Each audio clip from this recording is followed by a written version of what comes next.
Yet, have you ever heard that good fences make for great neighbors? I don't know what you're talking about. Moving forward with the Decker team. Moving forward together with the Decker team. We're excited to welcome you to another episode. I'm Yetta Decker. And I'm Ken Decker. And together we get to share techniques, thoughts, tips, and tools that we all need. We all deserve. You, I, everyone. So we can turn our house into home, our families thrive, and we live the best life possible. And we're going to consider, does your home give you or rob you of peace? That's a great question. It's like, are you listening to your body and your mind in relation to your home, and what's it telling you about your home? Like, is it too cramped? Is it telling you because you're arguing too much? Well, we've been there, right? Yes. And maybe you haven't been and you can't even understand that because you love the closeness and the proximity with your family. But for us, what it was telling us, we need enough space that we can each have our own home office. Because if you put us too tight and you don't give us a solid corridor separating us from each other when we're working, it can get to be ugly. So it isn't, sometimes it's not even the amount of space, but it's the layout of the space. So a totally open concept home doesn't work for us. So is the layout serving your family and your lifestyle? Other people say, I want to be with my favorite people all the time. And it would work if it wouldn't work if it had walls and doors and separation. So really what you're saying is, does your home match your vibe? Yeah, does it? Does your home match your vibe? And if it doesn't, can you modify your home so it does match your vibe? Or no matter what you do to it, is it just not going to work? Or is it robbing your peace because there's too many things undone and you don't have the finances or the time or the ability to complete those things? And so it's kind of, we talked about it in our Devo this morning, actually. Is it crumbling around you because you don't have the time to put into it? Just like a relationship can crumble around you if you don't put time and effort into it. Right. And one of our clients that we just met with the other day, actually, we were out showing him new properties, and his house is working for him, but it's really that he can't stay on top of all the little things all the way around him in the house. It's starting to become a burden, and the house is starting to show signs of it. And sure, you can pay somebody to do some of it. You can, and he could. And yet it's still robbing him of peace to even have to constantly have somebody in his home to help him take care of it. So is it crumbling around you, not because you don't have the money to do it, but because it robs you of peace to have to even get someone else involved? Right. And now we've also noticed a lot more traffic. COVID has kind of settled down. Our population has increased.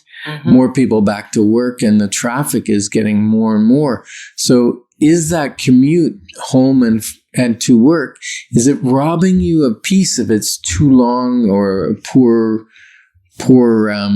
routes that you have from your home? Is that talking to you? So when you come home, you're already, you're coming home to your sanctuary, but is it really creating that feeling for you? Or some of our clients find the commute not long enough because they need the time to wind down. Yeah. Right? They prefer the country drive versus the city. Well, yeah, because once you're out of the city, then the extra 10 or 15 minutes where you're driving on a country road with no traffic is actually peace-giving for many people. And so when we're sort of exploring these things, we're not saying to you that there's a right and wrong answer, because there actually isn't a right or wrong answer for everyone. There is an answer for you that works better, right? We talked about open concept is wonderful for one person and horrible for another. Yeah. Yeah, and I think what we're really saying is, remember when I said your vibe? Does the house, does it have your vibe? Does it attract you? And same thing with the Decker team. It's kind of weird, but I'm going to do this segue here. That if our vibe attracts you and you feel connected to us, we'd love to stay connected to you and communicate a little more with you. And you can do that by sending us a brief email to together@DeckerTeam, and we'd love to connect and be more involved in a deeper way. Yeah, we would love that. And when we think now about fences making great neighbors, we can't open with that and not kind of unpack that, because I'm still confused. Well, let's say it didn't say fences, it said good fences. Okay. So we've had, people want to sell a house because a neighbor, they don't get along. Right. So a good fence may cause that to stop being a problem. Or maybe the fence is in the wrong place and you're having disagreements with your neighbor about whose property it's on, who needs to maintain it, all of that stuff, right? So that's why I say a good fence makes for a great neighbor. Okay. And in some communities, you can't have a fence. Or you can only have a short little fence because of the restricted covenants. Right. So and if that's a problem for you, then we got to make sure we didn't buy it in the first place. Or if we did buy it and now you need a fence and you can't have one, people have moved for that. Absolutely.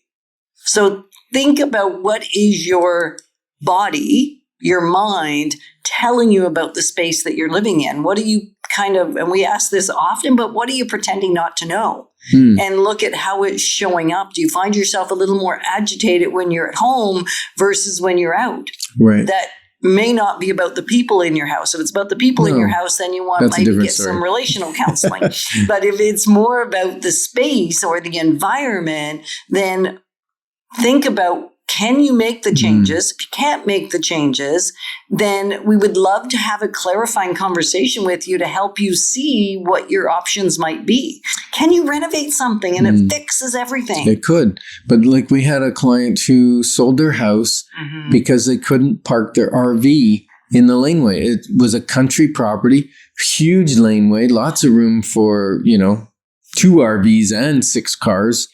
And they weren't allowed to park there because the restrictive covenants of the subdivision didn't allow it. Right. And if you're thinking, what are restricted covenants? Because we speak in real estate lingo, and most of the time now, it doesn't show up in a clause on the agreement. Nobody goes to research what the restricted covenants are, although I think it's a great idea. If you're in any sort of organized subdivision that was really probably registered after the mid-'80s. Before that, there wasn't a lot of restricted covenants. You just had to deal with city bylaw.